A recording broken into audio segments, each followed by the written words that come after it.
Alors, dans ces derniers épisodes, on va parler de la SLK et cette fois-ci la 350. Ce qui était très intéressant avec cette 350 avec l'injection donc directe, c'est la phase 2. Donc, il y a un changement au niveau des échappements à l'arrière.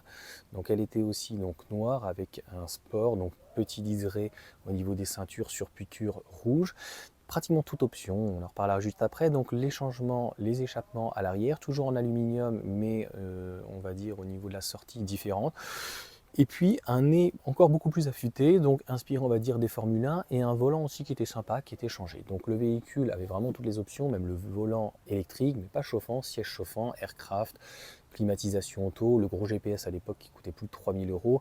Donc un véhicule très bien fini, c'est la première fois que je prenais un véhicule aussi kilométré. Donc l'Audi TT, je ne l'ai pas dit, elle était dans les 130 000 km. Donc j'ai essayé en fait 9, 10 000, 50 000. Et là j'ai pris 250 000 km. Alors tu sais que tu peux apprendre une assurance sur le bon coin. Là on ne pouvait pas cette voiture, mais c'est assez intéressant.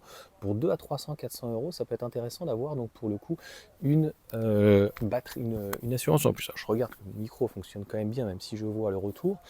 Et sur donc CSLK, ben en fait, injection directe, devait y avoir des soucis de segmentation. Je l'ai revendu à un professionnel. Au moins, j'en ai été débarrassé. Je ne comprends même pas comment le particulier a pu me vendre un truc comme ça. En fait, je l'ai récupéré et le lendemain, le voyant moteur s'est allumé. Donc, défaut, il me disait donc au niveau de l'entrée d'air secondaire. Donc, en fait, ils avaient lors de la phase 2 pour les nouvelles normes, pour en fait ils se sont rendus compte que les échappements, tant qu'ils n'étaient pas chauds, rejetaient en fait du CO2, rejetaient pas mal de polluants ou quoi que ce soit, enfin des gaz, hein, etc., CO2, gaz et puis d'autres polluants peut-être. Donc afin de chauffer l'échappement, il y avait une entrée d'air donc secondaire avec des sondes et il y avait un véritable bug dessus. Donc on pensait que c'était la ventilation, le propriétaire est revenu, mais en fait le savait, il m'a effacé en fait les codes erreurs, il avait carrément donc l'ordinateur de ces Mercedes, on est allé jusqu'au bout.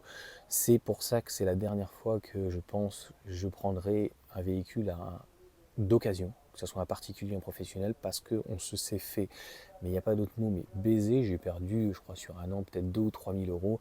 À un moment donné, en fait, il faut savoir lâcher prise et puis reconnaître ses torts, et j'aurais pas dû. Et c'est pas un problème de kilométrage, la boîte fonctionnait très bien, le véhicule était plutôt bien, le véhicule était plutôt bien entretenu, le véhicule était très propre, mais le moteur, en fait, il était rincé. Donc, en fait, il bouffait de l'huile, laisse tomber, fallait que je remette de l'huile tous les 500 km, donc huile basse, etc., machin, enfin, niveau d'huile, vérifier, etc., machin. Donc en fait, c'était voilà, le moteur qui commençait à craindre. Donc le 3,5 litres d'ailleurs est assez mal réputé. Et au lieu de faire 272 chevaux, il faisait 306 avec l'injection directe et puis revu donc au niveau donc, des puissances. Et voilà, mélange essence-air. Pour moi, la meilleure rapport qualité-prix, c'est de prendre une 280 ou 300. Elle existe un petit peu moins en restyling. C'est finalement le 3 litres qui fait 231 chevaux. Il fonctionne très très bien en boîte méca ou boîte manuelle. Boîte méca, c'est une boîte 6, elle fonctionne très bien. La boîte auto, c'est une boîte 7 rapports, la 7 Jetronic. Elle est aussi très très bien. Franchement, à 250 000, elle n'avait aucun souci. Le problème essentiel, c'était l'usine à gaz, donc au niveau du moteur et tout en fait les entrées d'air, etc. À la fin, il y avait la batterie qui ne fonctionnait plus parce que je ne l'utilisais pas et la capote donc finalement ne s'était pas réinitialisée, elle ne fonctionnait plus. Bref, ça a été un calvaire, ça m'a dégoûté donc des voitures d'occasion, des voitures de passionnés et de se dire qu'un gars comme ça, tu vois, qui a 60 ans, qui il travaillait chez Thales et qui en fait te fait la discute ou quoi, alors qu'il aurait dû faire comme moi, la vendre à un pro et puis s'en débarrasser, puis point barre. Après, ça va de vérifier le truc, tu vois ce que je veux dire, voilà. Tu t'es débarrassé et puis c'est tout. La voiture, c'était pas une merguez, mais franchement, elle était en fin de vie. Et au final, non, il préfère en fait essayer d'arnaquer un particulier alors que le gars, voilà, il gagne 5-10 000 euros par mois et ça ne le dérangeait pas, quoi. C'est une véritable honte. J'en garde un très très très très très mauvais souvenir. Donc faites attention, ça peut être vite euh, et vite coûter très très cher.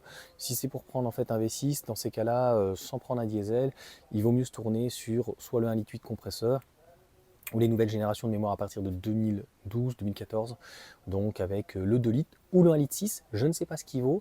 Le 1,6 litre, dis-moi en commentaire, je n'ai jamais eu cette information. Si pour moi, c'est pas un moteur Mercedes, que c'était le 1,8 litre compresseur, le 2 litres si, et les 3 litres, 3 litres 5, etc., les 2 litres 2 CDI, etc. Mais le 1,6 litre, je me demande si c'était pas en partenariat avec Renault et que c'était pas donc le moteur qu'on retrouve par exemple dans les Clio RS. Donc, ou le Nissan X-Trail qui fait 160, 200 chevaux, et là en l'occurrence il fait 163 ou 165 chevaux.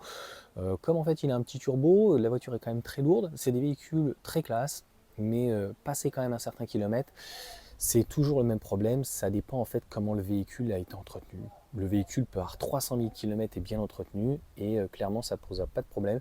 Il était bien entretenu, c'est juste qu'en fait, voilà, j'en avais marre en fait des voleurs, les gens, et puis on a fait une conciliation, il est venu mais sans gêne, mais franchement, quelle honte. Et au final, il vaut mieux quand même passer par un garage, même si on n'est pas à l'abri d'un problème. J'en avais parlé avec ma 207cc, où le lendemain il pleuvait ou quoi, j'étais à Manosque, et la porte était abîmée. Donc le vendeur de chez Peugeot en fait n'a même pas fait son boulot, soit n'a même pas fait attention, soit en tout cas il ne me l'a pas dit, donc en fait il n'a pas joué son rôle de conseil. En tout cas ça fait très longtemps que le professionnalisme en France dans tous les métiers il y en a plus, donc pour se garantir ou se prévaloir de ce genre de choses, soit il faut arriver à venir avec un pote extrêmement méticuleux ou mécanicien, ou au mieux ou au pire, il vaut mieux la prendre de neuve ou dans un garage, logiquement un gros garage où tu es sûr d'avoir une garantie et derrière donc de ne pas avoir de soucis. Voilà pour cette petite vidéo, et on passera finalement à la dernière donc de l'épisode, cette petite Laguna qui finalement réserve des petites surprises.